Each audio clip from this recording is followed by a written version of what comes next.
If I look at verse 8, it says, "And when they went out quickly and fled from the sepulchre, they trembled and were amazed. Neither said they anything to any man, for they were afraid." I have a notation on the beginning of verse 9. I have a Roman numeral number 1 in the Schofield Reference Bible, and that takes me down to a footnote on that page. And it says in the footnote, it says, "The passage from verse 9 to the end is not found in the two most ancient manuscripts, the Sinaitic and the Vatican, and others have it with partial omissions and variations, but it is quoted by Irenaeus Hippolytus in the 2nd and 3rd century. The footnote and the removal of the passage from verse 9 to verse 20 in some modern versions, most modern versions will not remove it altogether. They will offset it somehow with a line or some sort of offsetting that will indicate then with a footnote that they don't believe the passage should be there.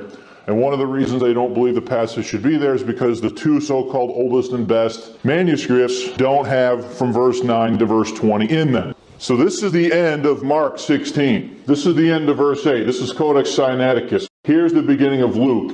You see this blank spot is where you would have enough space for verses 9 through 20. So that footnote in the Schofield Reference Bible is saying that verses 9 through 20 shouldn't be in there because they're not in that manuscript. Never mind the fact that they're in virtually every other manuscript that we have, and that the church fathers quote them as early as the 2nd and the 3rd century. So based on the authority and part of this particular codex, some are saying these verses shouldn't even be there. Come over to Matthew chapter 5. In the King James Bible it says, "But I say unto you that whosoever is angry with his brother without a cause." Modern versions leave out the phrase "without a cause." The reason they leave the phrase "without a cause" out is because that phrase is not found in Codex Sinaiticus. On the basis of one lone witness, even Codex Vaticanus has the phrase in Greek "without a cause" in it. So they are leaving that phrase out of the English Bible, of the modern versions of the English Bible, based upon the witness of Codex Sinaiticus. So they are making wholesale changes to the text in some cases based upon the witness of only one codex, this particular one up here, Codex Sinaiticus. There are decisions that are being made to exclude certain portions and parts of verses based upon one codex alone. What he was saying was that Codex Sinaiticus was a 19th century creation, that it wasn't old, that it was written by Constantine Simonides in 1840, and that it had been foisted upon the academic world, and that the entire codex was a fraud. I had never ever encountered the idea that the codex itself was not an ancient codex and that it was a modern creation. I think there might be something to this. The authenticity and the antiquity of the codex was something that was actually debated for a period of 3 to 4 years in the British journals in the 1860s, from 1859 to 1864, announcing the discovery of Codex Sinaiticus by Tischendorf in 1859, and then in 1862, 63, and 64, a robust discussion in the British newspapers and theological journals of whether or not the Codex was in fact actually ancient. It is not something that is just made up and of recent origin as far as a discussion point by people that support the King James. This was an actual debate of things that were going on. The amount of information and relevant data that's out there on this has been completely astounding. The book here by Eliot, this one is very anti-Simonides. That he was lying, that he was a forger, that he wasn't telling the truth. It is not favorable towards Simonides and the idea that it was created in 1840. The idea that Codex Sinaiticus is not a 4th century ancient codex. This is the Journal of Sacred Literature and the Biblical Record. There was a newspaper called The Guardian. There was another thing called The Literary Churchman. There was at least one other paper and periodical that was debating back and forth whether or not Tischendorf was telling the truth or whether or not Constantine Simonides was telling the truth. There was the robust public debate in the British press, and then a different scholar in 1907 wrote a book called Literary Forgeries. James Farrar, J.A. Farrar, wrote Literary Forgeries in 1907. An entire chapter in this book about Constantine Simonides and the Codex Sinaiticus. And he concludes the following. He says, the question therefore pending regarding how old the Codex is, pending the acquisition of further evidence, must remain among the interesting but unsolved mysteries of literature. So even a guy like James Farrar, after evaluating all the data from the 1860s, all he could say is that it's undecided, barring the discovery of further information. Tischendorf finds it, and he says, based upon the style of the handwriting, the fact that, different features, this has to be a 4th century codex. It has never been tested scientifically. They had a test scheduled forensically to try to determine the age of the parchment and the ink and all that sort of business, and the test was canceled. They never went through with the test. The British Museum had it all lined up, and then they never go through with the test. These are facts about Codex Sinaiticus. It includes some of the Old Testament. It is complete. It has a complete New Testament. And in addition, it includes New Testament Apocrypha books. It includes the Epistle of Barnabas, and it includes the Shepherd of Hermas. And the entire Codex is not known to have existed until 1844. In 1844, Constantine von Tischendorf goes to St. Catherine's Monastery at the foot of Mount Sinai, and he reports to find what he calls a rubbish bin in the middle of the library of the monastery that the monks are setting aside to burn stuff as kindling for the fire to warm the monastery. And he finds what he thinks is an ancient codex, and he asks the monks if he can take it, and they say no. He leaves with 43 leaves of the Codex in 1844. And he takes them to Leipzig, Germany, because the Germans have financed this trip. These 43 leaves become known as CFA, Codex Frederico Augustinus. He names it after the guy who financed the trip, who was basically the leader of Germany at that particular time. He goes back again in 1853, and gets nothing. And then he goes back a third time in 1859, where he finds the remaining 315 leaves of the Codex, and he takes them back with him ultimately to St. Petersburg, Russia. This becomes known as CFA, Codex Frederico Augustinus. This ultimately becomes known as Codex Sinaiticus. And he gets the rest of it in 1859. He goes once in 1844 and gets the first 43 leaves.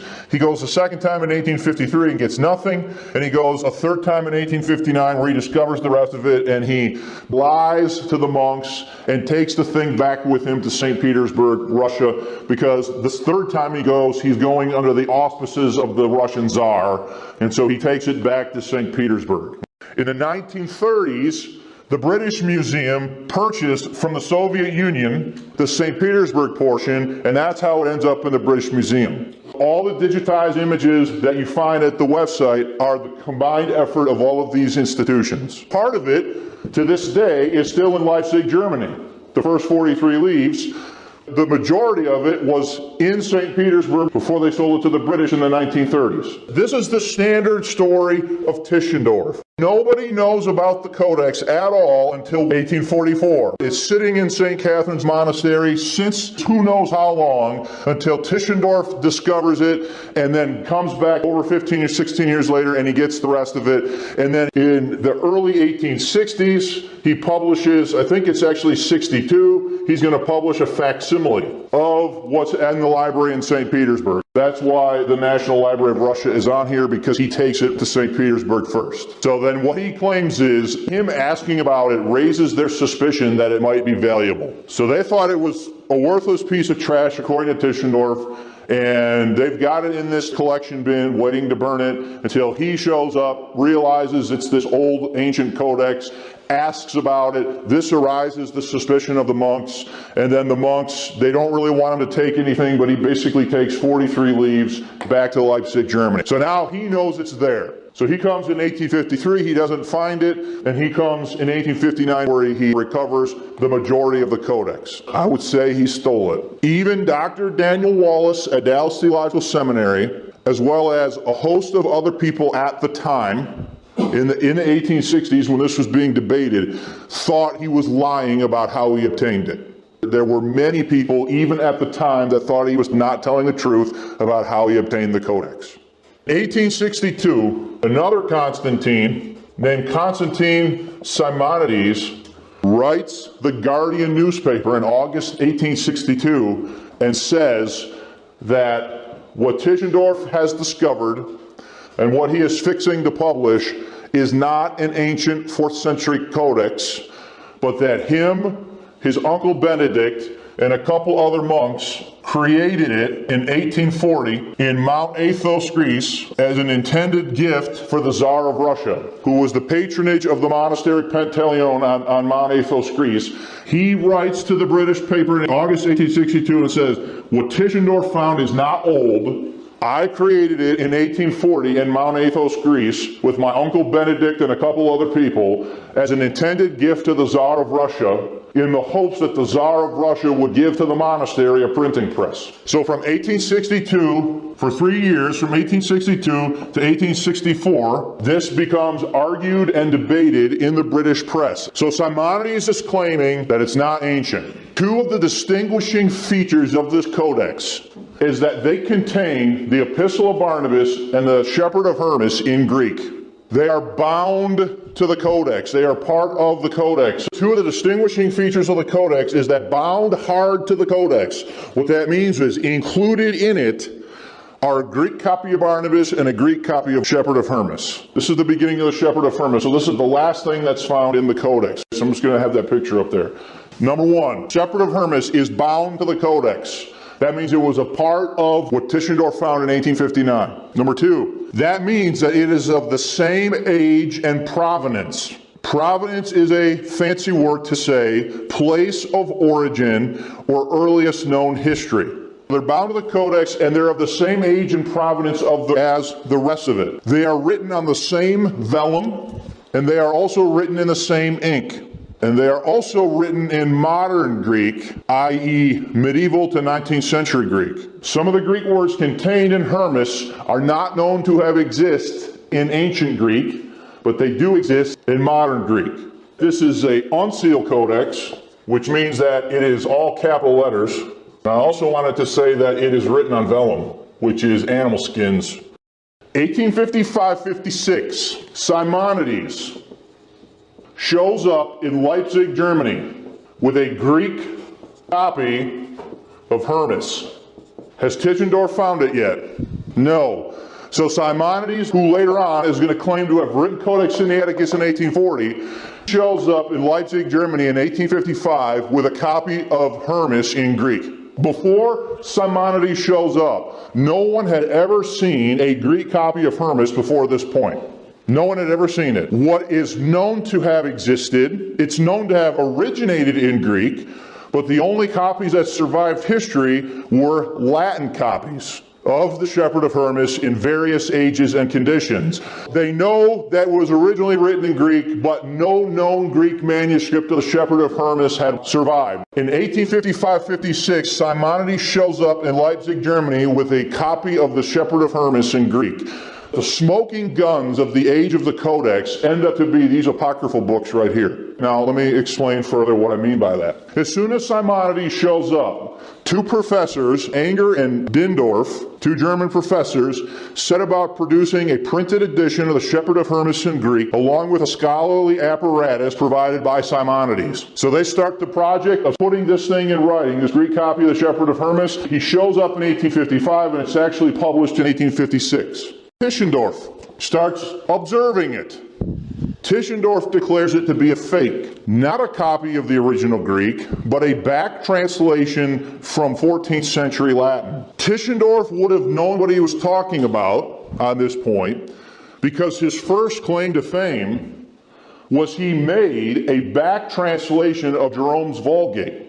He has already done this where he's taken a Latin thing and translated it back into Greek. He would be able to identify quote-unquote Latinisms, which would be instances where the Greek word was clearly a translation of a Latin word, and Tischendorf would be able to recognize this because way back before he discovers anything, he makes a translation of the Latin Vulgate from Latin into Greek. So he does basically the exact opposite of what Erasmus did in the 1500s. He would have been able to spot these Latinisms easily. You understand now the ultimate problem for Tischendorf, because in 1856 he calls Simonides' copy of Hermas a fake. But in 1859 he discovers Codex Sinaiticus, and what's in the Codex? A Greek Hermas. So in 1859 Tischendorf, when he finds Codex Sinaiticus, it contains a Greek copy of Hermas that was practically identical with the one produced by Simonides in 1856.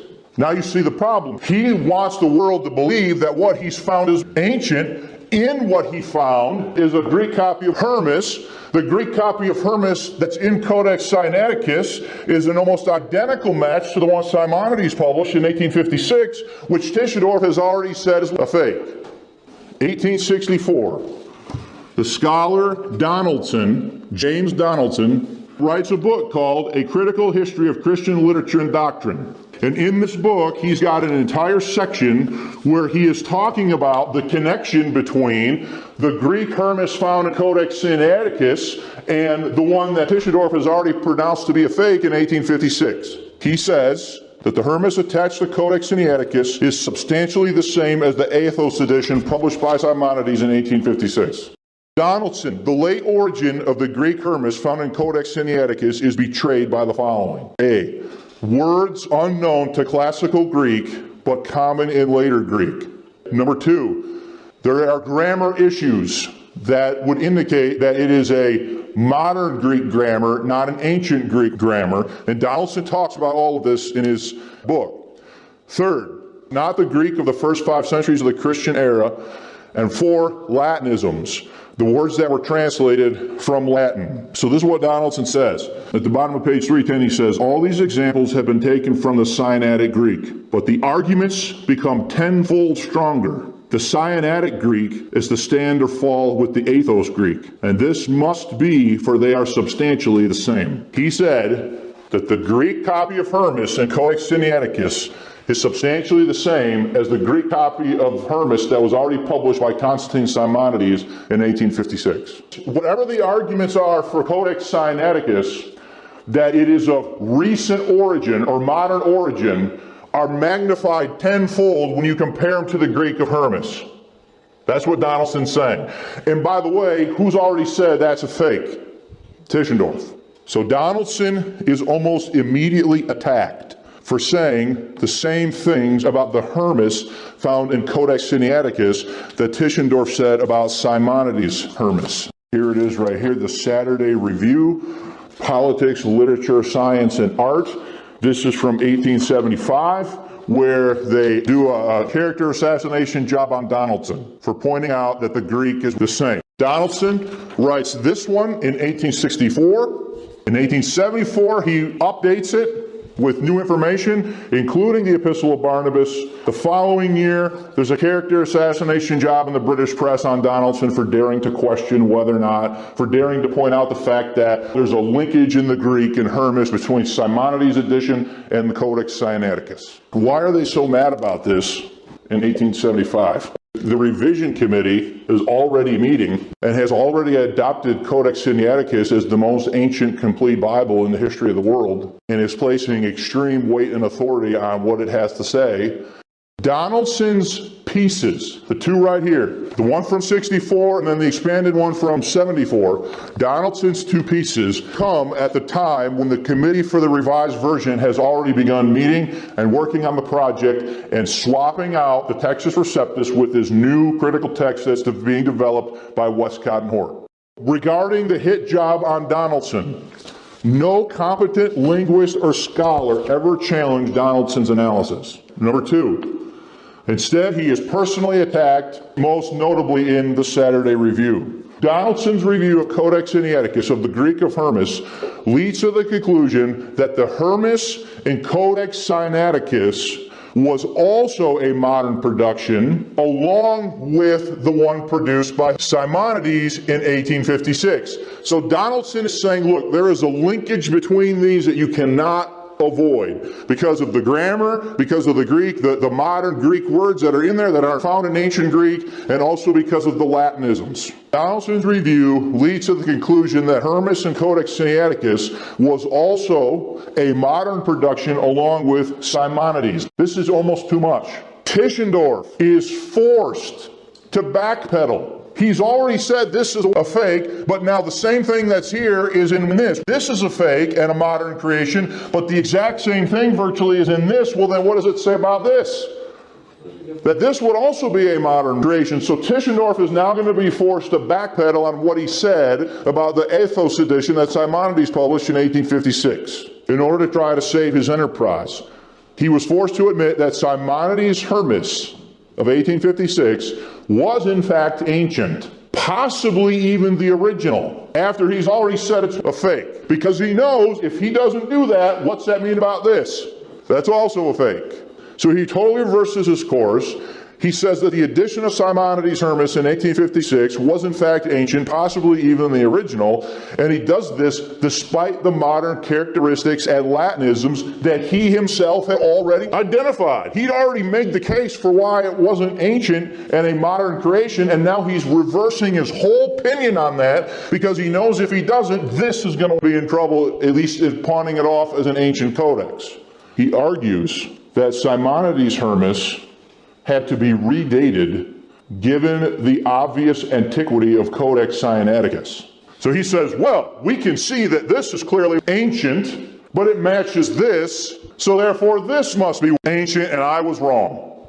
Let me just read that. Tischendorf argues that Simonides Hermas had to be redated given the obvious antiquity of the Codex if it was found in Sinaiticus, and the entire academic world closed ranks around Tischendorf. Tregellus, they all close ranks around Tischendorf, and they never bring up the fact that he's making these points. Tischendorf's retraction was printed in Latin.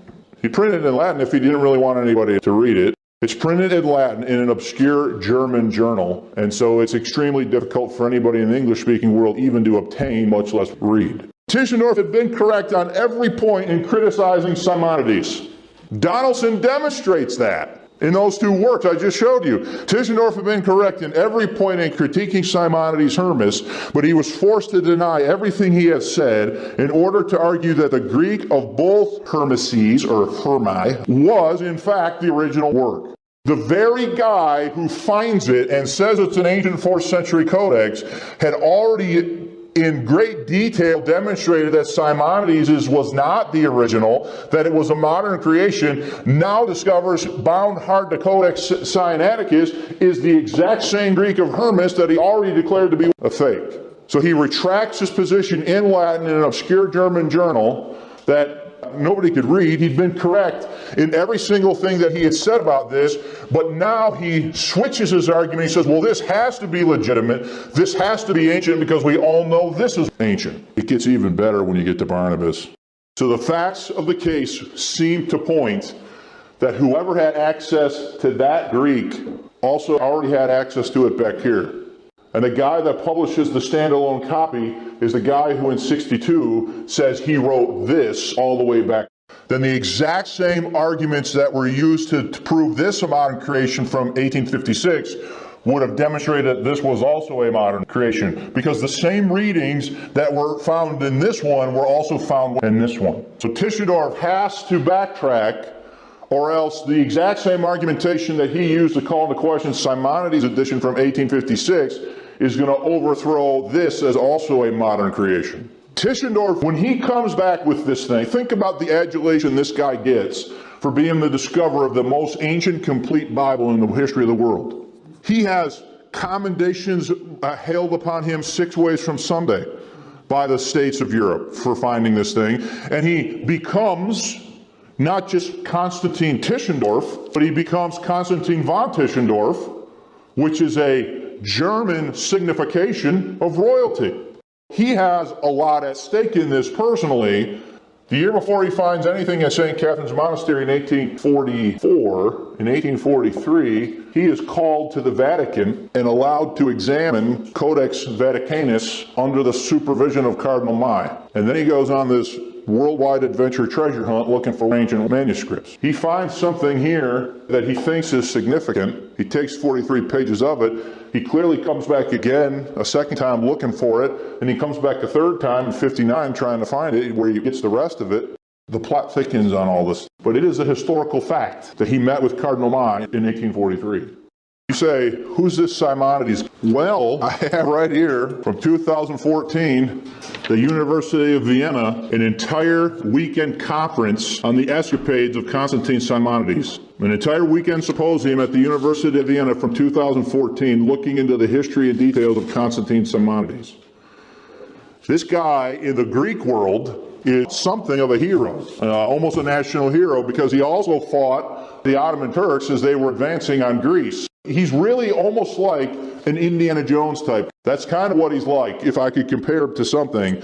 And he's off doing all this stuff with ancient manuscripts. It's called Codex Sinaiticus because of where it was found. It's found at St. Catherine's Monastery at Mount Sinai. There's a monastery there. It's called St. Catherine's Monastery. It's located at Mount Sinai. The reason it's called Codex Sinaiticus is because where it's found. Some other distinguishing features: it is a 4-column codex. That means there are 4 columns of printed text. It is an uncial codex. An uncial codex means that it is all capital letters, different from what they call a minuscule codex, which means it's written in all lowercase letters. It has part of the Old Testament, not a complete Old Testament, but it has parts of the Old Testament. There is a complete New Testament in it that included the Epistle of Barnabas, and that it also included the Shepherd of Hermas, discovered for the first time in 1844 by Tischendorf, and he finds the first part at St. Catherine's Monastery at Mount Sinai. First known finding, okay, we'll go with that, that makes sense. First known finding of it is in 1844. I have right here James Farrar's book from 1907 called Literary Forgeries, and as I told you last time, he writes this and has an entire chapter in here about Constantine Simonides and Codex Sinaiticus. Okay, he says the following: the fact that no visitor to the monastery at Mount Sinai before 1844 had ever seen or heard of such a work as belonging to the monks. So he's identifying the fact historically that no one before 1844 had ever reported seeing this codex at St. Catherine's Monastery at Mount Sinai. The result of all of this is that it has been largely believed that this is the oldest Bible in history. Some people date the thing from the Council of Nicaea in 325, that it is that old, that it is a 4th century codex, and that the thing dates from 325. Therefore, this would make it one of the oldest Bibles in history. When we studied preservation, we ended by talking about a multiplicity of copies, the fact that it is available, and the fact that it is in use. If this is true, that this is the first known existence of this thing, that means, was this thing ever copied? No. Was this thing ever in use? Was this thing available to the church throughout the history of the dispensation of grace? No. If, however, it is a modern creation from the 19th century, then it would be absolutely catastrophic to the critical theory. Because the critical theory is based upon this one and Codex Vaticanus. I want to review also a few important facts. Number 1, in 2009, the British Museum, in conjunction with the Royal Library of Russia and Leipzig University, they digitized Codex Sinaiticus in 2009, and they put it all online for somebody to look at. So I pointed this out to you last time, that those are the partner institutions that were involved in that process. In 2012, Chris Pinto did a video called Tares Among the Wheat. He basically brought forward some things about Farrar and a few other things that had been said about the Codex. So that started a conversation in 2012. In 2013, Pinto debated James White on a radio program. James White obviously has taken the exact opposite position. In 2013, a post-debate exchange between Pinto and White. In 2014, the University of Vienna hosted an entire weekend conference or symposium on this Constantine Simonides fellow. In 2016, William Cooper wrote the Kindle book, Forging Codex Sinaiticus. This is the Journal of Sacred Theology and Literature. This appeared in the Guardian newspaper, the Literary Churchman, 3 or 4 other papers in the 1860s for over a 3-year period, debated the authenticity and the age of the Codex. 1844, this is when Tischendorf discovers, quote-unquote, discovers at St. Catherine's Monastery the first 43 leaves of the Codex. He gives them to the King of Saxony, who financed his trip. He gives them to him as a gift, and he publishes them in something that he calls CFA, Codex Frederico Augustinus. This is what academic people do. They name things after the people that financed the trip. That is the first known existence, but he only takes 43 leaves of the Codex at that point. In 1853, Tischendorf goes to St. Catherine's Monastery again, and he finds nothing. 2 years after that, 1855-56, a different Constantine, a guy named Constantine Simonides, shows up in Leipzig, Germany, with a Greek copy of the Shepherd of Hermas. They knew that it had originally been written in Greek, but the only thing that was known to have survived time and history was Latin copies of the Shepherd of Hermas. This is received with great favor by 2 professors at Leipzig University in 1855, and they quickly moved to publish this Shepherd of Hermas in Greek, complete with critical apparatus written by Simonides himself, and they do that in 1856. I'm glad to communicate that the Leipzig text is derived not from Middle Ages studies, but from the old original text. So I'm going to read the whole thing again. I'm glad to communicate that the Leipzig text is derived not from Middle Ages studies, but from the old original text. My opposite opinion is proved to be correct insofar that the Leipzig is disfigured by many corruptions. Tischendorf does the same thing in Nuevo Testamentum Sinaiticum, which is Latin for the New Testament of Sinaiticus. That's in 1863 he does that. Also in 1863, Simonides ends up in Liverpool, England. And the reason he's in Liverpool is to review a collection of manuscripts by a guy named Joseph Mayer, who has retrieved and purchased a set of manuscripts from ancient Egypt. A lot of it has to do with Egyptian history and that kind of thing. And he hires Simonides to kind of go through these. So this is how he gets to England in 1860. That same year, Plymouth Brethren theologian and former associate, interestingly enough, of John Nelson Darby, dispensational connection to the history here, B.W. Newton shows him a facsimile copy of Tischendorf's Codex Sinaiticus while he is in Liverpool in 1860. He immediately says, "That's not an old codex, I wrote it." In 1861, the British newspaper, July 27, 1861, the British newspaper runs the following story, quote, "We understand that in literary circles a rumor prevails that the manuscript now publishing by the Russian government under the direction of Mr. Tischendorf, purporting to be a manuscript of the Bible from the 4th century, is not an ancient manuscript, but is in its entirety a modern production written by a gentleman now alive, who will shortly take measures to establish his claim as to the authorship. The manuscript is known as Codex Sinaiticus and has attracted a large amount of attention throughout Europe. Should the rumor be proved correct, as we believe it will, the disclosures that will follow must be of the greatest interest to archaeology." That's July 27, 1861. Simonides shows up in Liverpool in 1860, is shown a facsimile copy by B.W. Newton, and immediately says, "That's not old." This percolates around until the middle of 1861 when a paper picks up on it and runs the story that there's a rumor going around that somebody is claiming to be the modern author of Codex Sinaiticus, what Tischendorf discovered in 1859 and is now in the process of getting published under the auspices of the Russian government. Following year, 1862, this is September 1862, Simonides writes the Guardian newspaper to share his side of the story. This is the Journal of Sacred Literature. This is from October 1862. So the journal picks up on the article that was run by the Guardian the month before. This goes page after page after page of Simonides giving his account of the Codex. So rather than read all this, let me just summarize a couple key points for you about this. Number one, he claims that he does it at 1839 through 1840. Number two, he claims that it was a three-person job. That it was his uncle Benedict, who was the leader of the monastery at Mount Athos, Greece, him, Simonides, and another named Dionysius, who was the calligrapher at the monastery.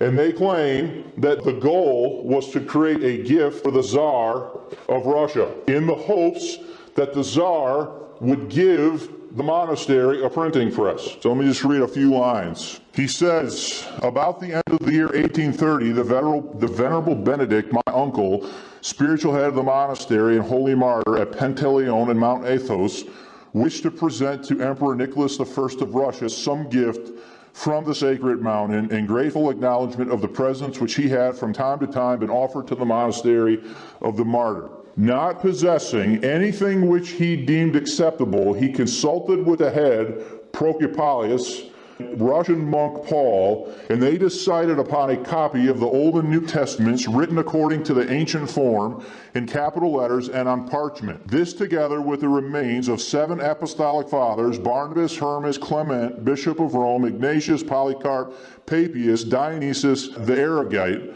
they proposed should be bound in gold and presented to the emperor by a common friend. Dionysius, the professional calligrapher at the monastery, was then begged to undertake the work, but he declined, saying that the task was exceedingly difficult and he would rather not do so. In consequence of this, I myself determined to begin the work, especially as my beloved uncle seemed earnestly to wish it. Having then examined the principal copies of the Holy Scriptures preserved at Mount Athos, I began to practice the principles of calligraphy and the learned benefit, taking a copy of the Moscow edition of both Testaments, published and pressed by Greek to illustrate, collated from ancient ones, and he's basically saying that he created it and that the intended reason why they created it was to give to the Tsar of Russia as a gift with the hopes of receiving a printing press in return. So he is claiming that there is a stash of manuscripts at Mount Athos that are ancient, that are important, that are significant, and they want to get them out by getting a printing press. This is what he is claiming the story was.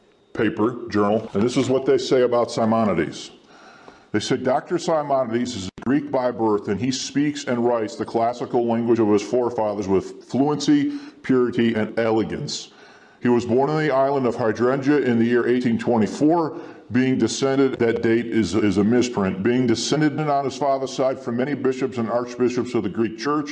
In early life, he studied under the learned Benedict, the uncle of his mother, so it was actually his great uncle, in the monastery at Rhodes on Mount Athos. From this uncle, Simonides thoroughly acquired the art of paleography and became so great a proficient therein that few surpass him, either in the practice of it or in the diagnosis of manuscripts. He has moreover traveled much in Egypt and the East and has made important antiquarian discoveries. So they're saying that he's basically unmatched as far as his ability to analyze manuscripts. I told you last time that this guy's almost like an Indiana Jones figure. This is from the Bath Chronicle newspaper from Thursday, March 13th, 1862, and it says just in part, talking about Simonides, in Macedonia, his native country, he was only at the time on a visit. He succeeded in getting upon a very pretty little insurrection among his countrymen, and in conjunction with the few choice spirits who joined him in the leadership of the patriot bands, he, one fine morning, fell on a detachment of Turkish soldiers, drove them into the river, and destroyed some 150 of them before breakfast. In this interesting transaction, he received a spent ball on his chest, so he was actually shot, and he had the musket wound to prove it. So this guy is a Greek patriot. He's fighting the Ottoman Turks. He's an expert in calligraphy and paleography, and he's doing all of these things.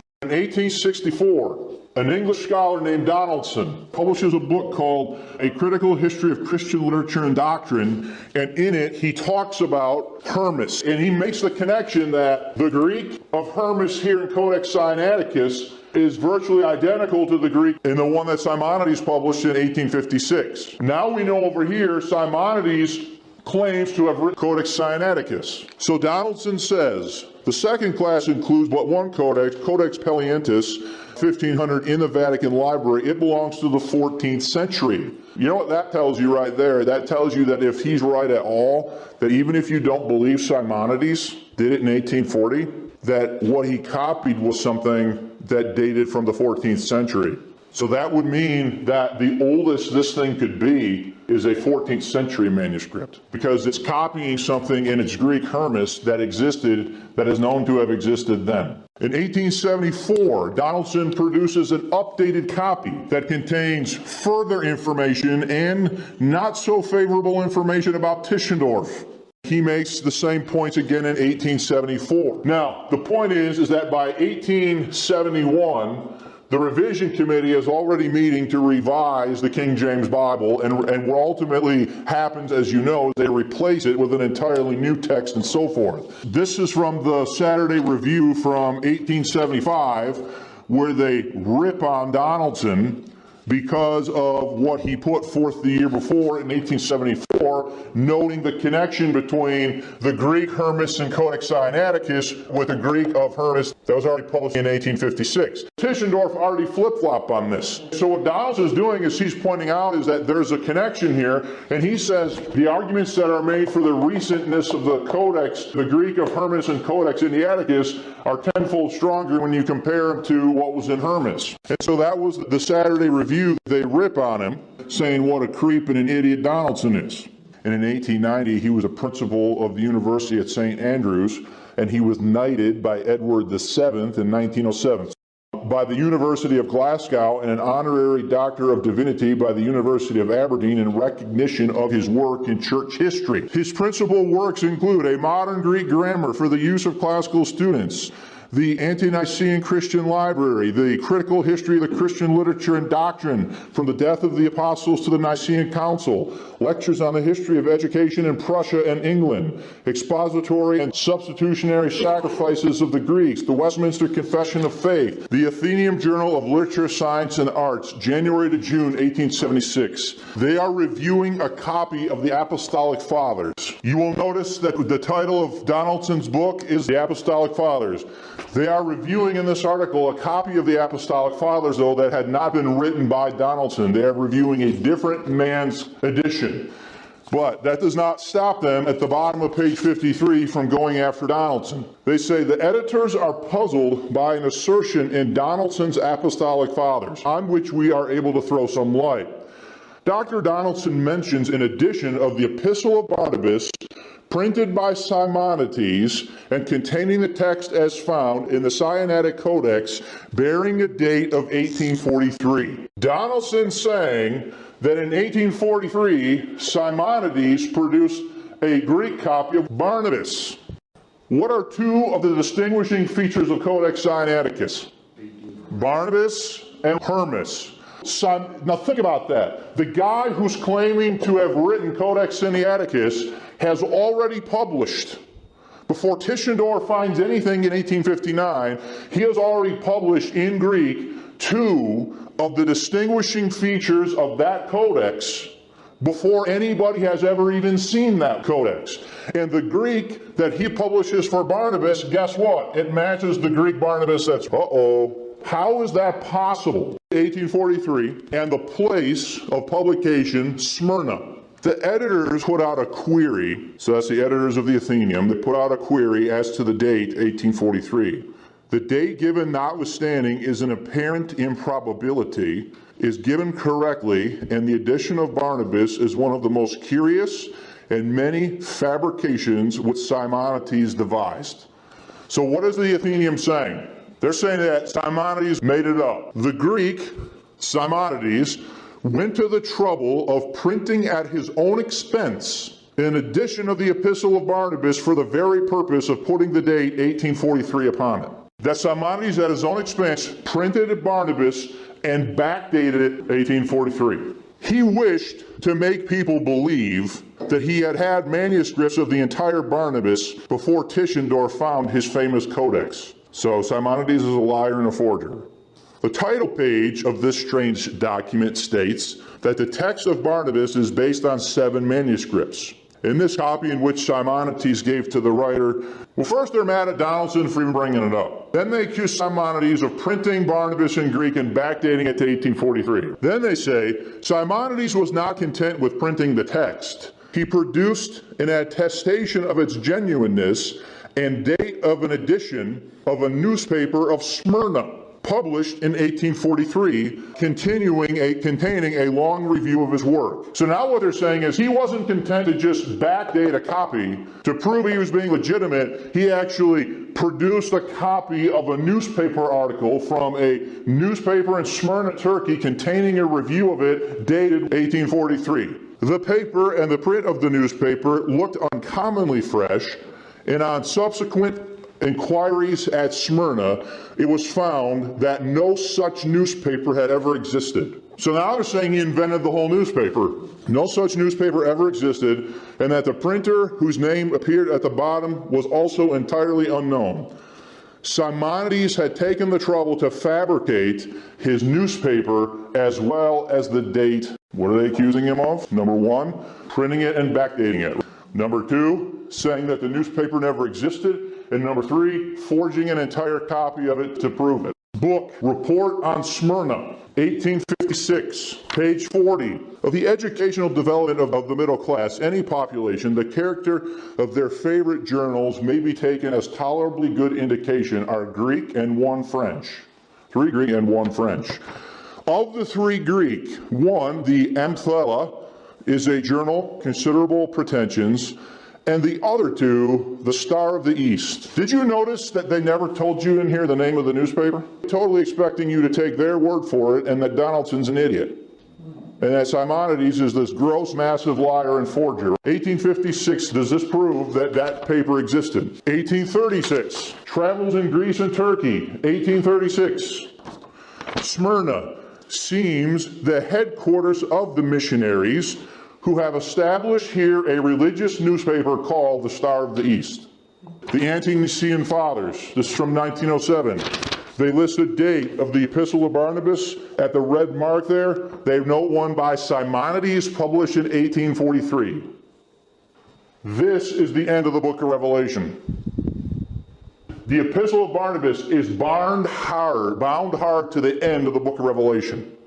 Whatever you want to say about the New Testament in Sinaiticus, you also have to say about the Epistle of Barnabas in Sinaiticus, because it is bound hard to the end of the book of Revelation, and they share the same page. So the Athenaeum has said that he backdated it and so forth and lied about it. They don't give you the name of the newspaper. They call Donaldson an idiot, and they do all this. I wrote to the University of Aristotle in Thessaloniki, Greece 2 weeks ago. And I received a PDF copy of the 1843 publication of the Epistle of Barnabas by Simonides in 1843. There's a title page of the Star of the East from 1842, proving that the paper did exist. Then they said not only did he make up the newspaper, but that he also forged editorial reviewing his Epistle of Barnabas, 1843, that he lied and that he never did it. Wrote to a university in Athens. There's the article right there. Bottom of the corner is the beginning of the review of Simonides, the shepherd of Hermas, from the Star of the East, dated from 1843. So Simonides' story checking out according to the relevant facts. I got 3 examples here. So this is the main text of Barnabas. You see these marginal corrections?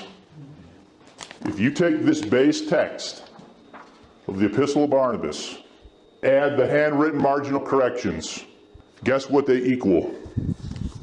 They equal the standalone 1843 publication of the Epistle of Barnabas in Greek by Simonides in 1843 before Tischendorf found anything. Then that means that the 2 biggest distinguishing features of Codex Sinaiticus are completely explainable by standalone copies of Barnabas and Hermas, written by the very guy and published by the very guy who claimed he wrote it in 1840.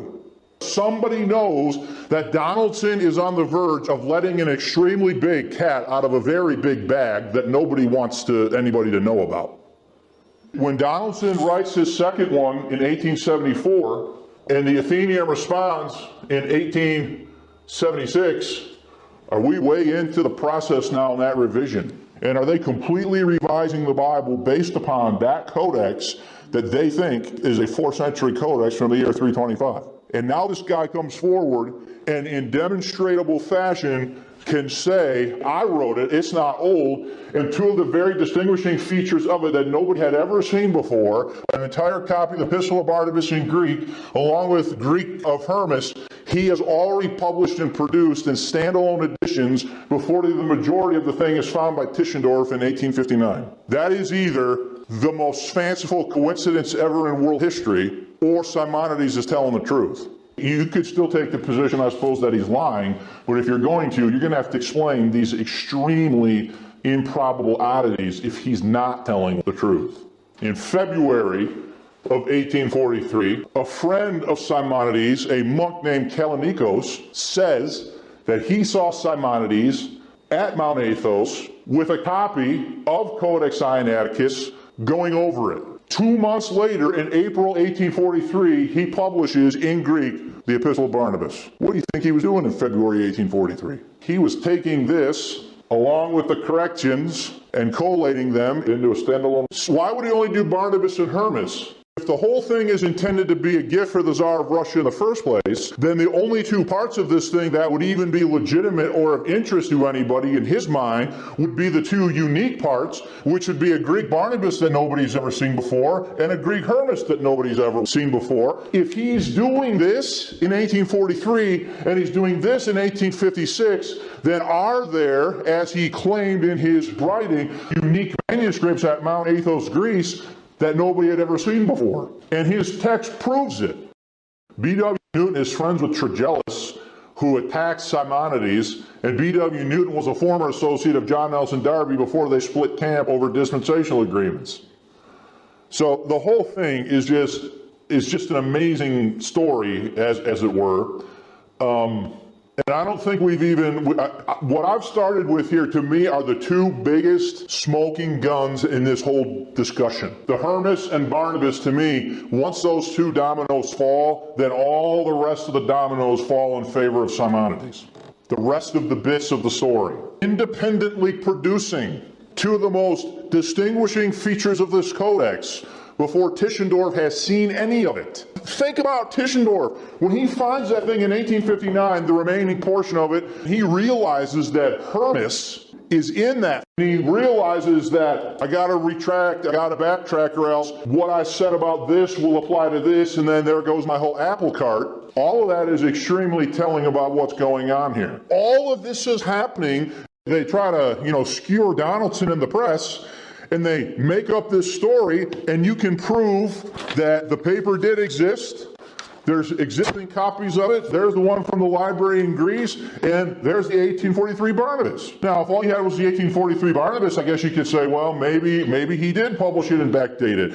But when you have the review of it published in 1843, now you're like, oh, well, then he must be telling the truth. The two biggest objections to him telling the truth are, number one, his age. That Simonides would have been about 20 years old when he did this. And number two is, well, where did he get the readings from? Okay, if you get over the question of age, the second, seeming to me more confrontational question would be, well, where did he get the readings from? If he had these readings when he created it, then he obviously had access to readings at Mount Athos that nobody else had. So that goes out the window, and now the only thing you're left with is, well, could a 20-year-old have done this? Now, I see the art that 16, 17, 18-year-olds produce at my school, and I can't do it. So if that's all you have now, because you're evaluating this not based on some conspiracy theory, but based upon the facts and what Simonides has access to and when he has access to it, and I should probably write up here that he's claiming that he produced the Codex in 1840. Because I can show you beyond reasonable historical doubt that he had access to readings, at least in terms of Barnabas and Hermas, that nobody had ever seen before he published them. Tischendorf supposedly finds the first 43 leaves, and he takes them back with him to Germany, and those become known as Codex Frederico Augustanus, named after the king of Saxony that finances the trip. Tischendorf goes back to Mount Sinai in 1853, and he finds nothing. In 1855-56, Constantine Simonides publishes a Greek copy of Hermes. In 1859, Tischendorf goes back to St. Catherine's Monastery and he retrieves the remaining 315 some odd leaves, and this becomes known as Codex Sinaiticus. In 1860, that Constantine Simonides ends up in Great Britain to analyze some manuscripts that had been purchased by a guy named Joseph Mayer. At that point, he's shown by B.W. Newton a copy of what Tischendorf is fixing to publish. He says, I wrote that in 1862. In September 1862, Simonides writes to British newspaper The Guardian, and he claimed to have written Codex Sinaiticus all the way back here in 1839, 1840 at Mount Athos, Greece, as part of a project sponsored by his uncle Benedict. He publishes a standalone copy of Hermes in 1856. In 1843, he publishes a standalone copy of Barnabas. Hermes and Barnabas are two of the distinguishing features of Codex Sinaiticus, and Simonides has published both of them before Tischendorf discovers anything. James Farrar set up in 1907 in his book Literary Forgery the fact that no visitor to the monastery at Mount Sinai before 1844 had ever seen or heard of such a work as belonging to the monks. Before Tischendorf supposedly discovers the first 43 leaves in 1844, is there any known record of this codex existing before Tischendorf sees it for the first time, supposedly in 1844? No, he says there's no known record of that happening. British Museum's piece here from 1934. A couple lines in here that I want to read to you. It says, whereas Vaticanus has remained safe for a period during the Napoleonic Wars in the Vatican Library since the 14th century, and Alexandrinus ever since it was presented in 1627 to Charles I of England, it is indeed likely, though not certain, that it had been seen nearly a century by the Italian traveler Valentino Donati, but it remained totally unknown to the world at large until, in May 1844, the great German scholar Constantine Tischendorf, during a visit to the monastery of St. Catherine's, found 129 leaves in a waste paper basket about to be consigned to the furnace, in which 2 other basketfuls, so told him by the librarian, had already been consumed. 43 of these leaves have been obtained as a gift and afterwards presented by him to the King of Saxony. Farrar says there's no record of anybody seeing it before 1844. This piece put out by the British Library said this Italian guy, Valentino Donati, may have, though not certain, seen it 100 years before that. Dr. Daniel Wallace from Dallas Theological Seminary, he also talks about this explorer, and it says here, Italian explorer of 1761. Perhaps the most significant point made by Dr. Wallace is the assertion that an Italian explorer mentioned seeing Codex Sinaiticus in the year 1761 after a visit to St. Catherine's Monastery. Dr. Wallace tells us, quote, in 1761, an Italian explorer, Valentino Donato, visited St. Catherine's and described a manuscript he saw there that matches Sinaiticus to a T. He's saying this guy saw it, he described it to a T. This was 79 years before Simonides forged it, and 59 years before Simonides were born. If this were true, it would shatter the story of Simonides with a single stroke. But did the Italian explorer describe Codex Sinaiticus to a T, as Dr. Wallace asserts? An examination of Donato's journal entry reveals the contrary. Thankfully, the specific words he wrote are recorded by the British Library on their website under the history section of the Codex. The website says, quote, the first written record of Codex Sinaiticus may be identifiable in the journal of an Italian visitor to the monastery in 1971. In it, the naturalist Valentino Donati reported having seen at the monastery a Bible comprising leaves of handsome, large, delicate, and square-shaped parchment written in a round and handsome script. Notice that the scholars at the British Museum tell us this may be a reference to Sinaiticus. They are not quite as confident as Dr. Wallace. This is because Deonato's description is relatively vague and can scarcely be as precise or to a T as Dr. Wallace has asserted. Deonato's writings about the Bible he saw in terms Deonati writes about the Bible he saw in terms that might also apply to 1,000 other works, depending on how a person identifies what it means to be, quote, handsome in the world of manuscripts. We should also consider that there are currently more than 3,000 manuscripts at St. Catherine's Monastery, and there may have been more back in 1761. And then he goes on to say that Deonati, if he saw anything, he does not mention that it is a 4-column codex. He does not mention the 23,000 marginal corrections. He does not mention the ending of the Gospel of Mark being missing from the codex, and he does not mention the including of Hermas and Barnabas in the Codex. Whatever this guy saw, is it clear at all that he saw Codex Sinaiticus based on his own description? Came across a book called Traveling Through Sinai. There's a whole section in this book that titled The Library of the Convent. These are descriptions of the library at Mount Sinai. There is an entry here. It says the library 1815, William Turner. And he says, to my inquiries after manuscripts and a library, the priest answered that they had only 3 Bibles, and I took their word the more readily, as Pollock states, they had no rare manuscripts.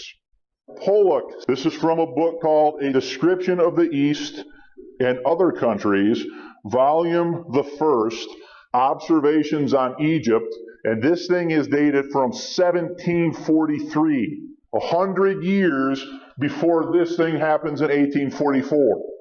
He's got an entire chapter on Mount Sinai. He's got drawings of the topography of the Mount Sinai region where St. Catherine's Monastery is at. He's even got the positioning of the monastery laid out and marked off for you as far as where it's at in relationship to the surrounding countryside. He's got maps of where it is. He's even got a map in here of the layout of the monastery. This is all from 1743, 100 years before Tischendorf discovers anything. And so you go through this and you read all this. Go to page 153, the top of this paragraph. Listen to what he says. When pilgrims arrive at the convent, this establishes that, is this a religious pilgrimage site 100 years before Tischendorf discovers anything? So when James White talks about these monks not being used to outsiders being present in their midst, does he know what he's talking about? When pilgrims arrive at the convent, a cloier or lay brother is appointed to attend on them, to prepare the provisions in a place apart, which is served in their chamber.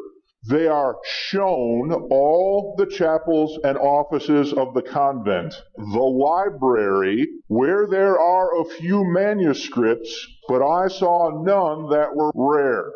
Tischendorf describes the Codex sitting out in the middle in a storage container for anybody to see. This guy says this in 1743. Turner in 1815, he said again, to my inquiries after manuscripts in a library, the priest answered that they had only 3 Bibles. And I took their word the more readily, as Pollock states, that they had no rare manuscripts. But Mr. Banks, referring to a William John Banks, who visited in 1813, 2 years before this guy is describing his visit in 1815, by preserving and rummaging, found out a library of 2,000 volumes. So the guy in 1813, he's poking around in there, and so he assesses that there's 2,000 volumes, of which 3/4 were manuscripts, and of these, 9/10 were Greek. The greater part were theological, but some were interesting. Mr. Banks bought away one, a thick manuscript containing Hesperiato on Greek matters, and all the stuff that's not necessarily even related to the Bible. It's just ancient Greek philosophy and writing.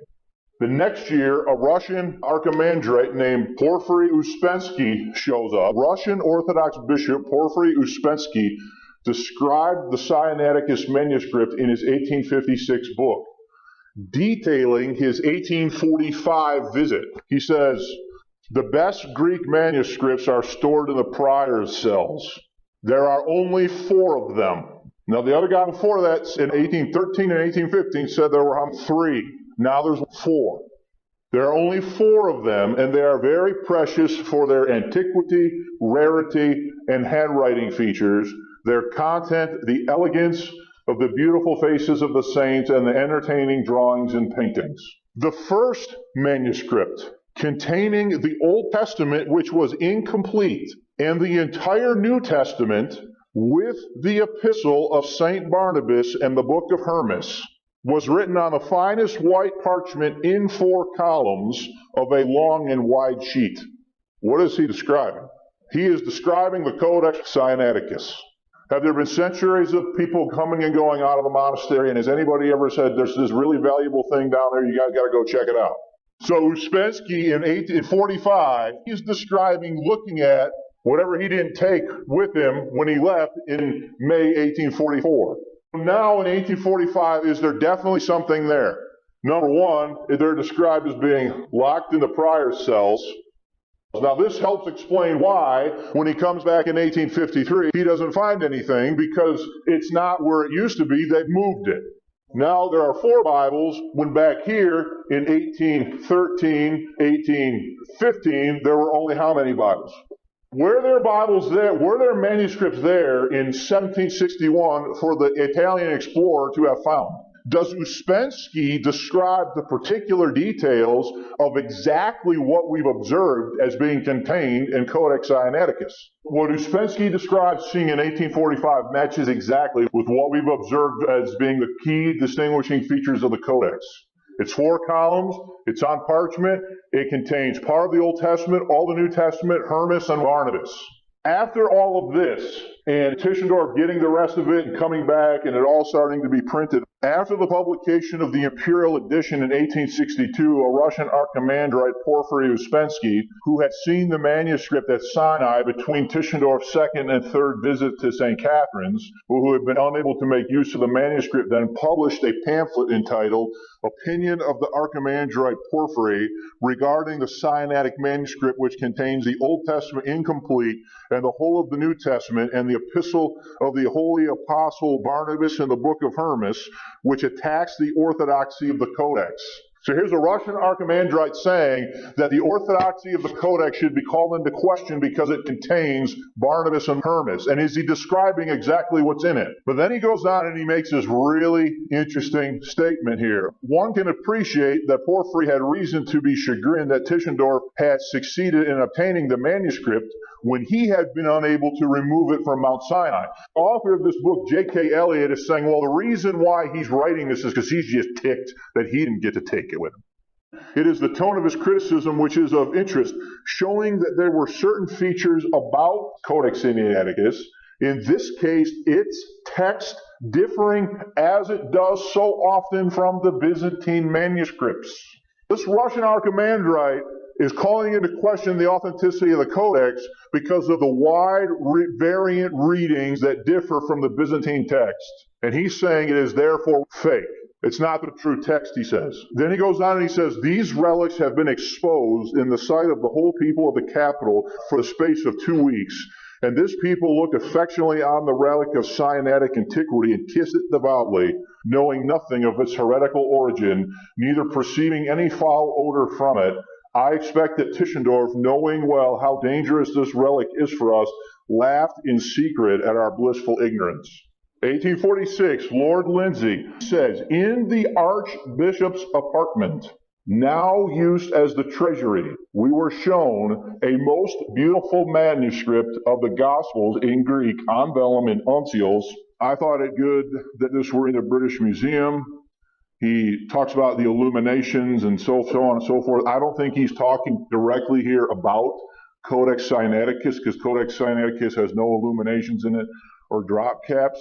The point I want you to get here is, again, he describes these things as now being kept in the Archbishop's apartment. The shenanigans of Tischendorf in 1844, he comes in 53, he finds nothing. When he comes again in 59, he has to cajole it out of them before they show it to him. And when they show it to him, they take him into the prior's apartment where he pulls it off the shelf and shows it to him. So I want to go back to Simonides' own account, because I was asked some questions this week about how does the Codex get from Mount Athos, Greece, where him and Benedict and Dionysius, I think. So I'm quoting from what Simonides wrote, the British paper The Guardian.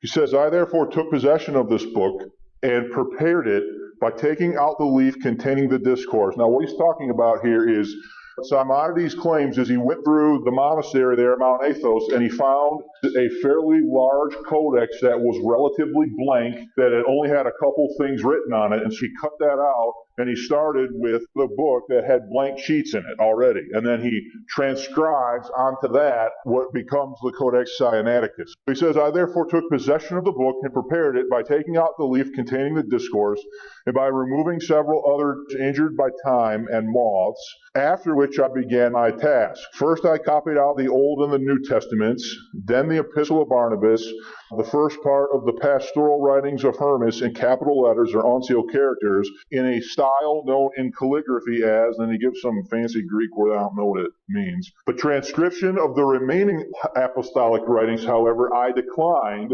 because the supply of parchment ran short, and severe loss which I sustained in the death of Benedict induced me to hand the work over to one of the binders of the monastery for the purpose of replacing the original covers made of wood and covered with leather, which I had removed for convenience. And when I had done so, I took it into my possession. So before he's done, he runs out of parchment, number one, and number two, his uncle dies. So this is sort of like, okay, well, if the whole goal of this was for the uncle to get a printing press so he could print stuff, and now the uncle's gone, this sort of throws this whole thing into question. Sometime after this, having removed to Constantinople, I showed the works to the patriarchs Adamantus and Constantius, I guess. Now, one thing I want you to notice here, if he's lying, does he include a lot of details that he could be checked on? Most of the time when people lie, do they do this? No. So he says he goes to Constantinople and he shows it, Adamantius and Constantius, and communicates to them the reason for the transcription. He tells them what's going on. Constantius took it and having thoroughly examined it, urged me to present it to the library of Sinai, which I accordingly promised to do. So he takes the thing when he's done from Athos, he takes it to Constantinople, he shows it to these two Greek Orthodox priests. They tell him to take it to Sinai. Constantius had previously been Bishop of Sinai. Constantius I of Constantinople was Bishop of Sinai from 1805 to 1830. For 25 years, this guy has been Bishop of Sinai, and when he sees it, what does he say? Simonides, how did you get our Codex from Sinai? He's never seen it before, and he tells him to put it there. And then he was imperial patriarch from 1830 to 1834. The Adamantus guy, he was Bishop of Constantinople from 1840 to 1841, and then again from 1848 to 1852. So Constantius, having previously been Bishop of Sinai, and since his resignation of that office, had again become perpetual bishop of that place. Shortly after this, I was placed under the protection of the illustrious Countess Entlag and her brother A.S. Strauss by the companion of two patriarchs. But before departing for Odessa, I went over the island of Antilochus to visit Constantius to perform my promise of giving up the manuscript to the library of Mount Sinai. The patriarch, however, was absent from home, and I consequently left the packet for him with a letter. On his return, he wrote me the following answer, quote, My dearly beloved son of the Holy Spirit, Simonides, grace be with you and peace from God.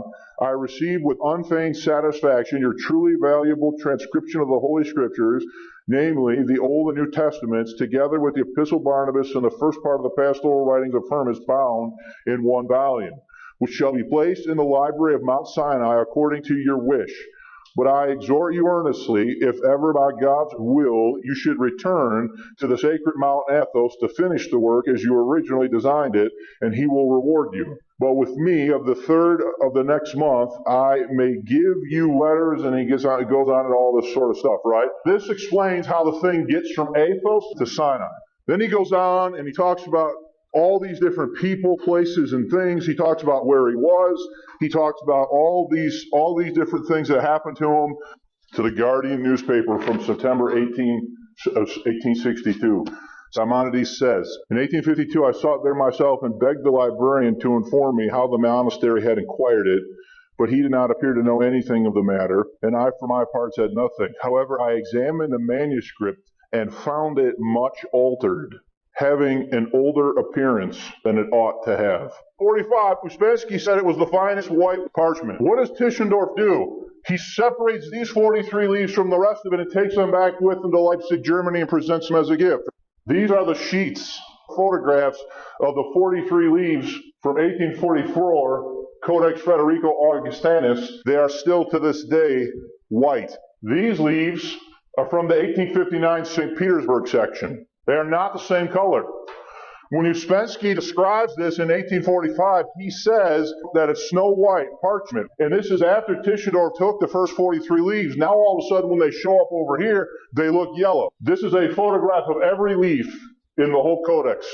All these light ones are the 43 leaves that Tischendorf took in 1844. The ones that he takes later on are now all of a sudden mysteriously a different color. Physically, from a forensic analysis, the thing is not aged in a way that is even remotely. If this is aged to this degree, why would the page immediately adjacent to it not be aged accordingly?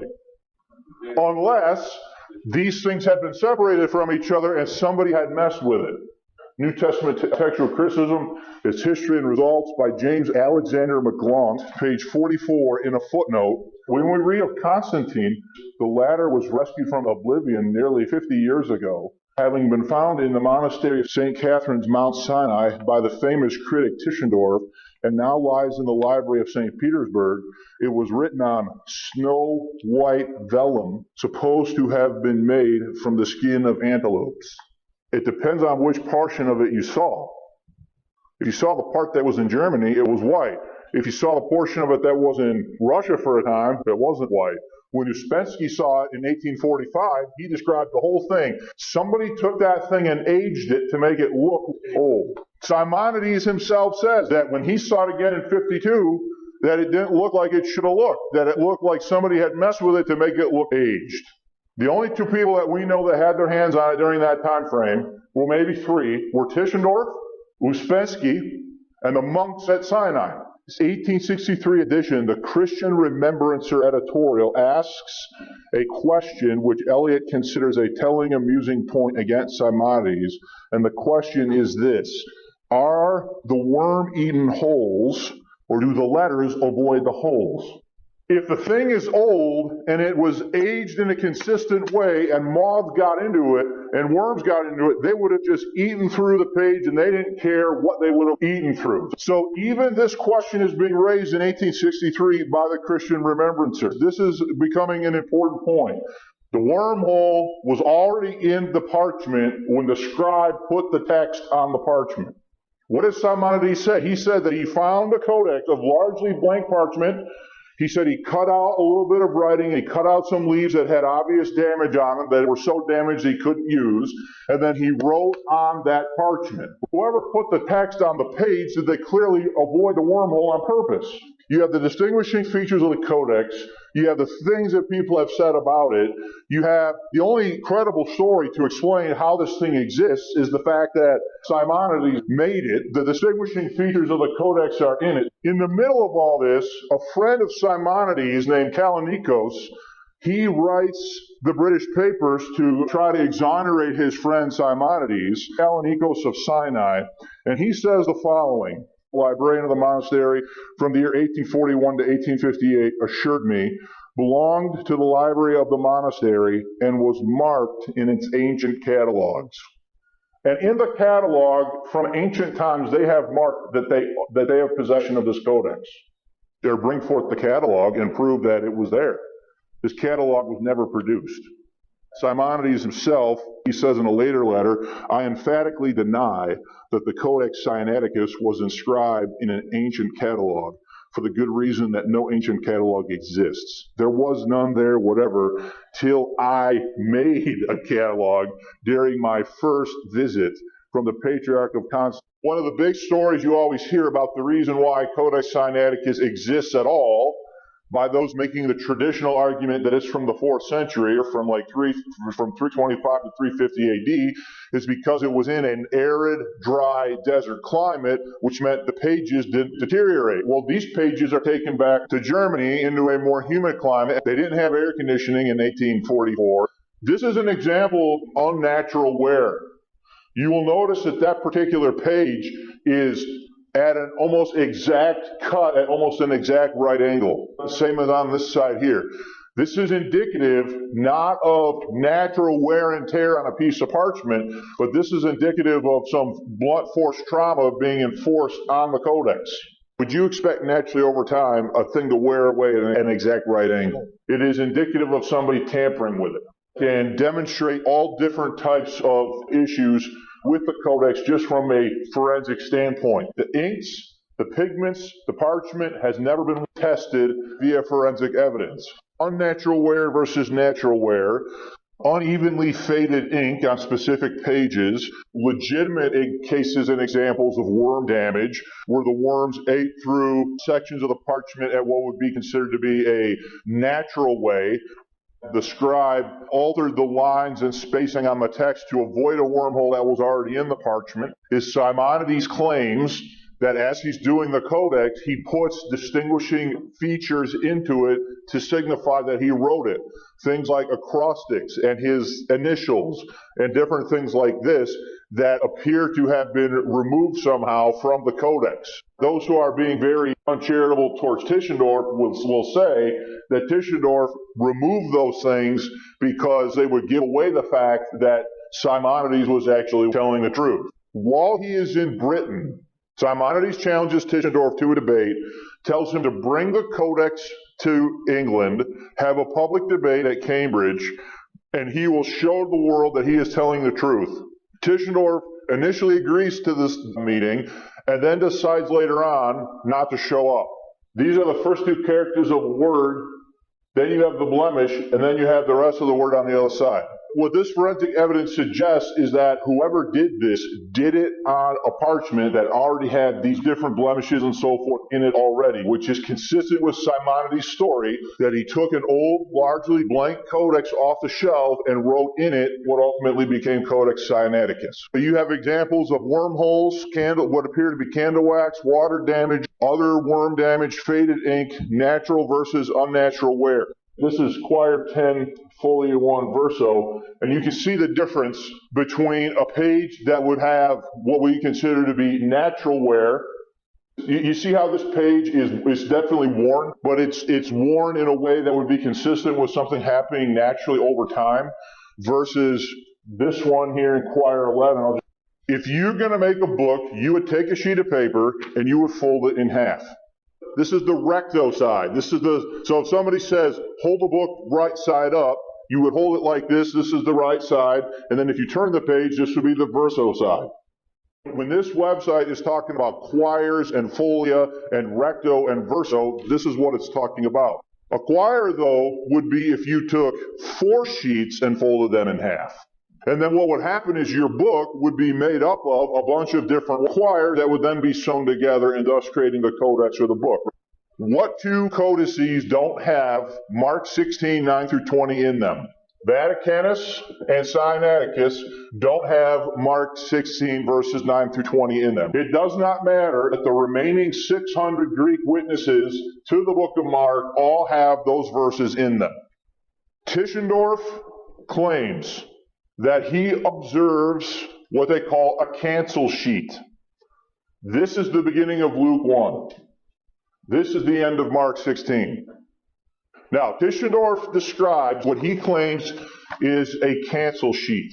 So if I've got a quire here, like I just explained, he is saying that a scribe removed the sheet from the codex and reinserted a new sheet to cancel out what was originally there. Now, this argument is made based upon the fact that different handwriting and different color page, that the coloration on the pages is slightly different and the handwriting is slightly different. The cancel sheet runs from Mark chapter 14, verse 54, through Luke chapter 1, verse 56, because you're dealing with a choir. It's the middle page. So that means that wherever page 6 ends, he's got to start the next page at the top to make sure that things aren't off in the choir. Well, the reverse is also true.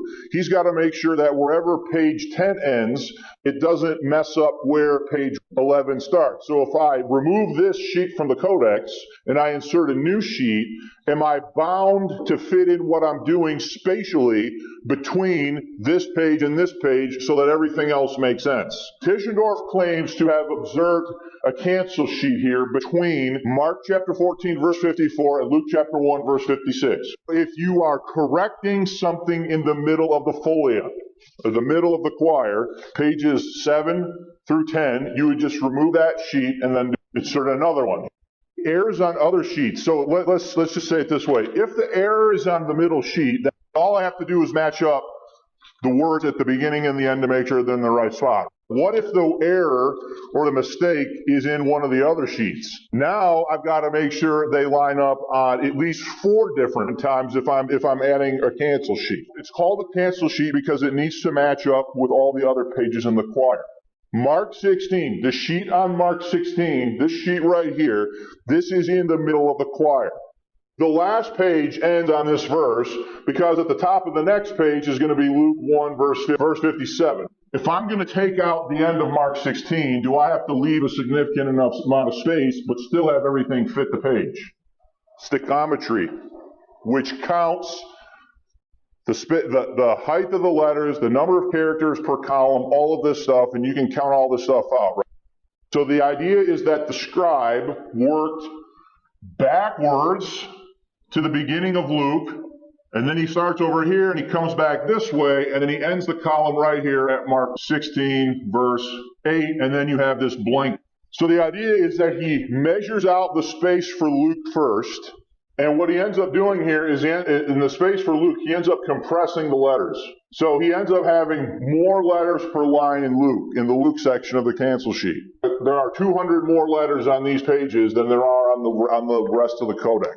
He's compressing it in to get it to fit. But one of the problems is he realizes that he's compressed it now too much, and now over here he's got too much space.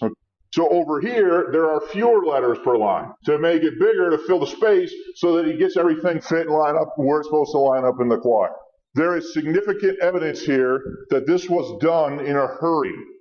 Luke chapter 1, verse 26, part of the cancel sheet. It says, "And in the 6th month, the angel Gabriel was sent unto God unto a city of Galilee, Nazareth."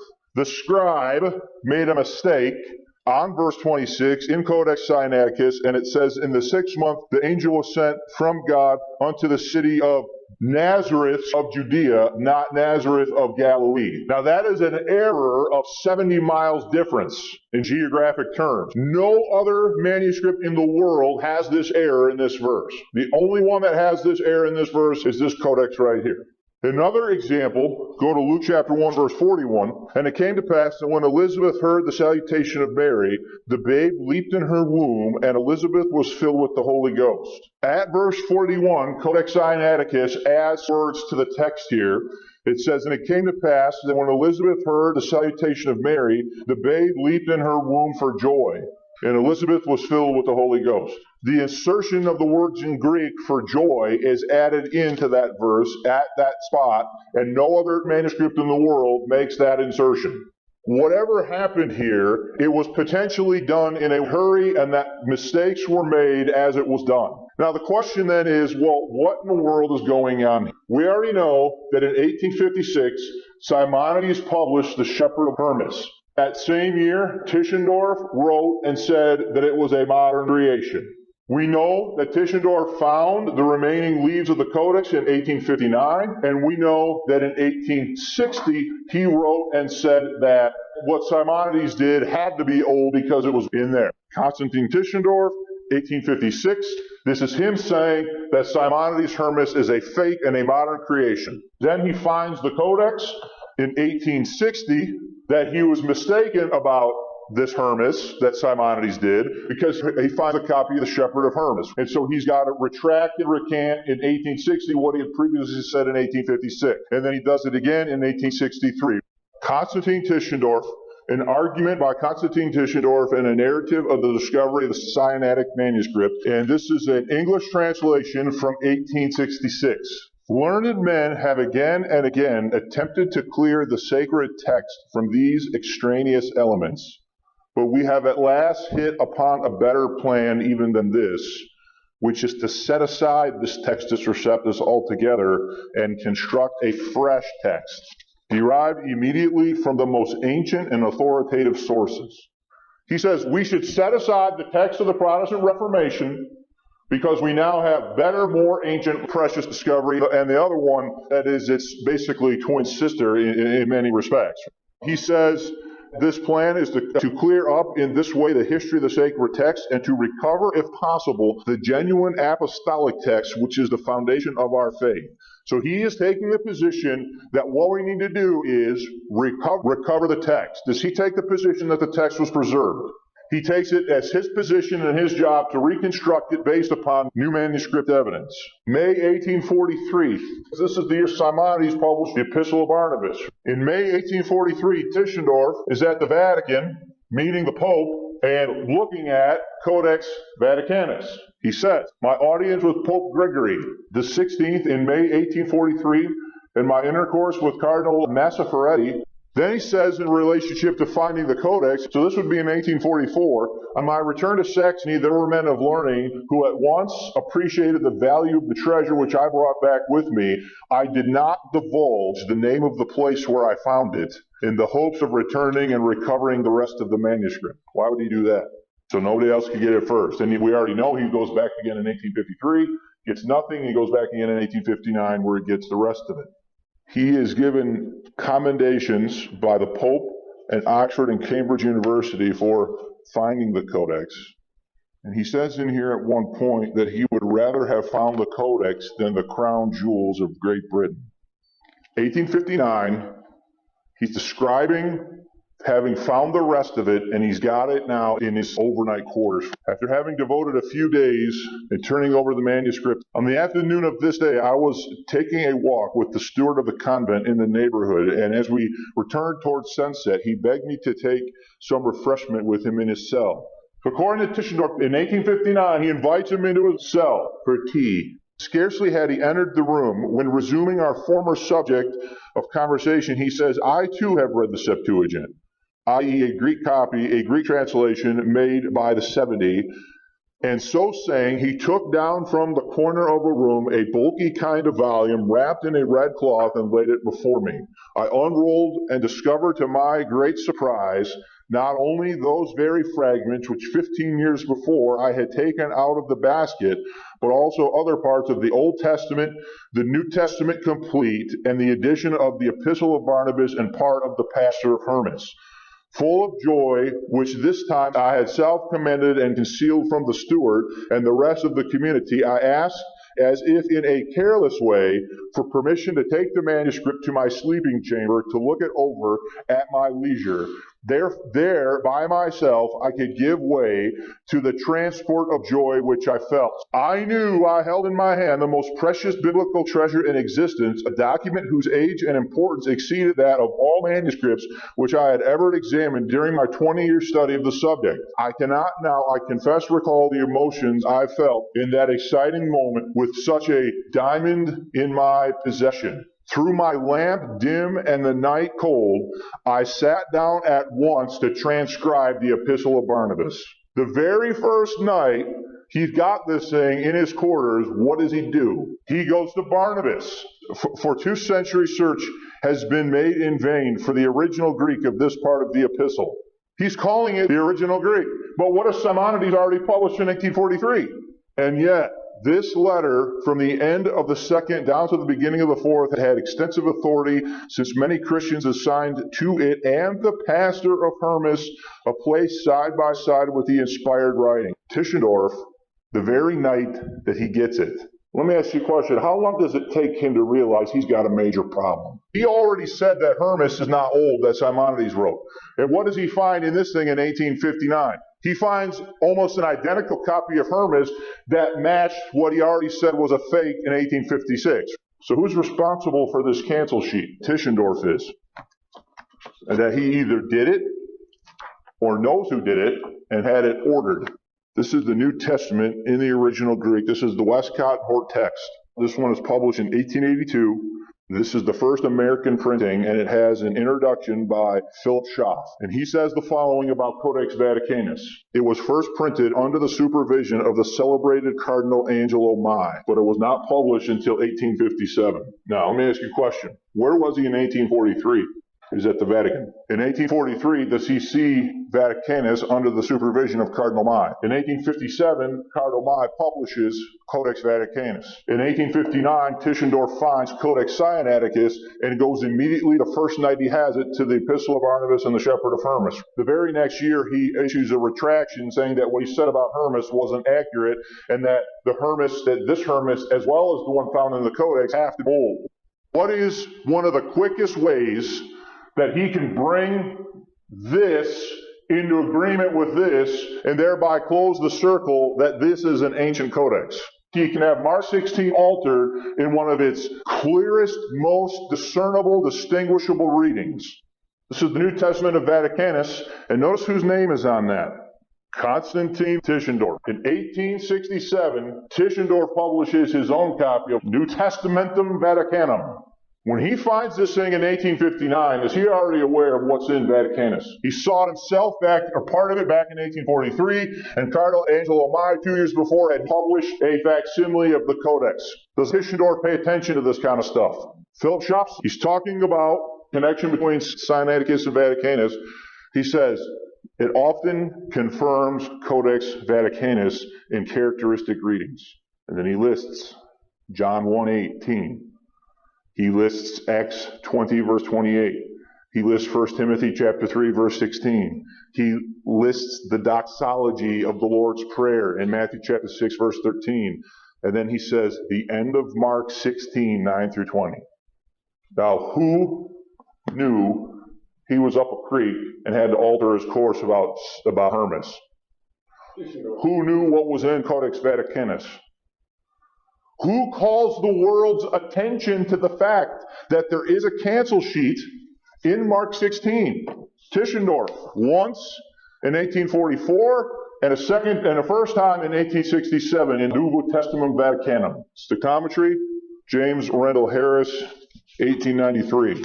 Page 72. It is generally held today that Tischendorf was justified in recognizing that in the Sinaitic Codex, traces of the same hand that wrote the New Testament in the Codex Vaticanus. So Tischendorf says that the same hand that wrote sections of this wrote sections of this. Now, why would he say that?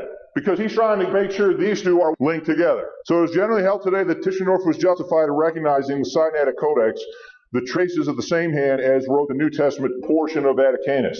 That the same person that wrote the New Testament of Vaticanus wrote sections of Sinaiticus. And this is a most important point, and one that settles, if it be correctly inferred, both the unity of time and the place in the two codices. If what Tischendorf said is true, then that means that these things came from the same source, the same time, the same place, and therefore they are both old. According to Tischendorf, there are in Codex Sinaiticus 6 cancel leaves of the New Testament which have been rewritten by another hand, the hand namely that transcribed the books of Judith and Maccabees and so on and so forth. The evidence for this is Tischendorf's eyes and Tischendorf's judgment. So the only reason we should believe any of this is because Tischendorf said so. Before the British Museum bought Codex Sinaiticus in the 1930s, where was Codex Sinaiticus? It was in the middle of St. Petersburg, Russia, in the back of beyond of Europe, where you would take time, money, and a lot of things to go over there and look at it, and the only thing people are using here during the revision are facsimiles. They're not actually using the actual codex, and so they're judging based upon Tischendorf's judgment that these things have the same source, time, and place, provenance, origin.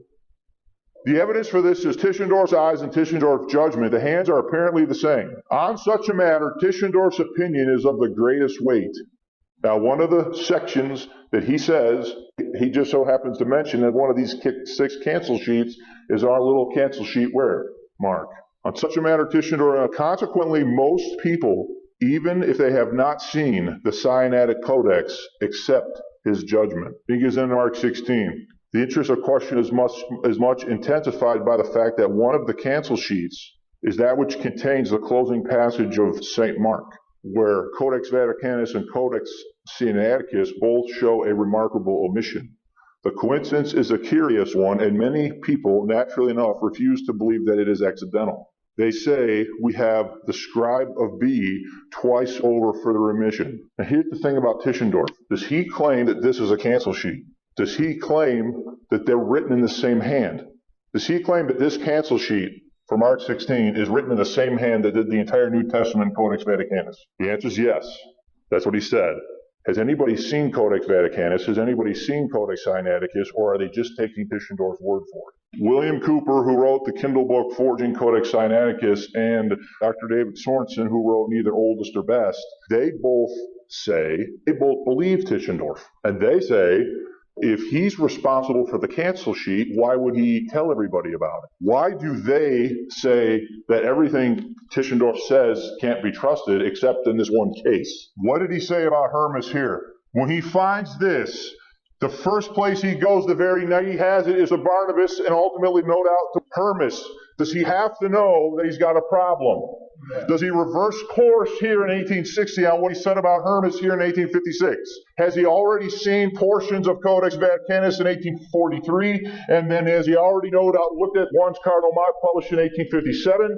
And so he's got a problem here. So the quickest way to close the loop on this is to have Mark 16 altered, say it's a cancel sheet, say the same hand did it in Vaticanus, and nobody's going to argue with it. By the time you get to the revision committee in the 1870s, they are using a copy of Vaticanus and facsimiles of Sinaiticus that are both produced by Tischendorf. Tischendorf had Mark 16 canceled and rescribed so that it would match the unique reading in Mark 16. Because does he already have a problem for arguing the antiquity of the Codex based upon the Shepherd of Hermas and the Epistle of Barnabas? So one of the quickest ways to close that loop is to have that cancel sheet made, make sure these two match in Mark 16, then say that the same hand did this cancel sheet that did all the New Testament in Vaticanus, and thereby creating what appears to be the same source, time and place, providence of origin. In the meantime, has Simonides called into question the antiquity of the Barnabas and the Hermas that are found in the Codex? And who's the guy that has access to all this stuff? It's Tischendorf. Did the monks at St. Catherine's do it? No. So I'm reading again from Randall. But those who accept Tischendorf's identification will go a step further and try to assign a common origin. Thus, Dr. Hort says in his introduction that he is inclined to believe that both manuscripts were written in the West, probably at Rome. Have Westcott and Hort ever seen a day in their life, the original Vaticanus in the Vatican Library, or the one that's in St. Petersburg under the auspices of the Russian government? No. And they are reconstructing the text based upon facsimile reproductions that have ultimately been produced by the same guy. Now, that's a lot of information. He tells you some of that in Where Were the Gospels Written, where he talks about getting commendations from the Pope. In the month of October 1862, I repaired to St. Petersburg to present this edition to their majesties. That's the final edition that he prints of Sinaiticus. The emperor, who had liberally provided for the cost and who approved the proposal of this superb manuscript appearing in the celebration of the millenary jubilee of the Russian monarchy, has distributed impressions of it throughout the Christian world, which without distinction of creed have expressed their recognition of its value.